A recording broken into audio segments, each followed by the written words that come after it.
Magandang umaga po sa inyong lahat.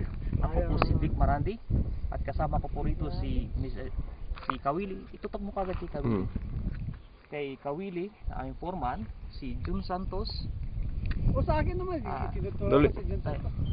At si Jun Santos, ang aming scaffolding supervisor. And then Ricardo Marigmen, ang aming supervisor sa civil.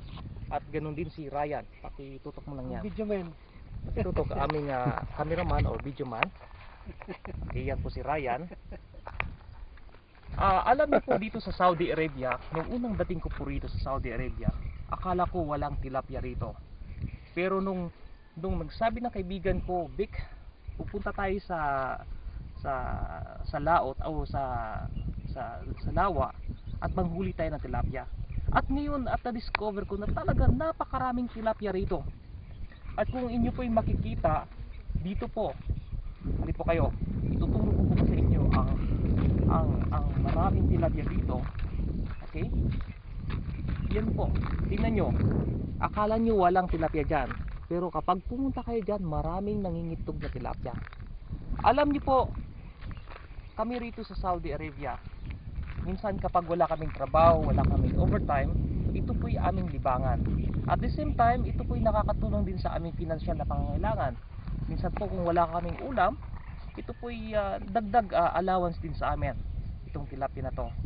Kaya kayo po sa Pilipinas, isipin nyo, dahil sa pagmamahal namin sa inyo, sa mga mahal namin sa buhay, aming mga asawa at mga anak, talagang pinapakita namin sa inyo na ito po'y para po sa inyo to.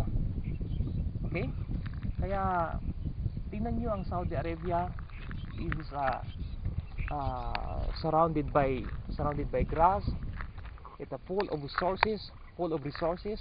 Marami po ritong tilapia, maraming isda, marami din mga camels at mga kanero.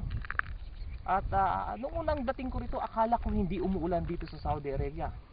Pero tingnan nyo, maraming tubig dito, kakatapos na ng ulan, at napakaraming, kahit na mga pagong. Kung doon po sa dulo na yan, kung makikita nyo dyan, napakaraming pagong dyan sa area na yan. Okay?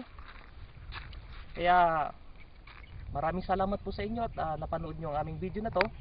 At sana ay maging silbing aral sa inyo na ito po ay ginagawa namin dahil sa pagmamahal namin sa aming mga pamilya, sa aming asawa, anak. At ito po ay nagbibigay din ng inspirasyon sa amin at nagbibigay ng kasiyahan bakit po kami nandito. Kaya stay tuned na kayo dyan at maraming salamat sa inyo at kami po ay magbabalik. Salamat, ako po si Vic Marandi. Bye bye!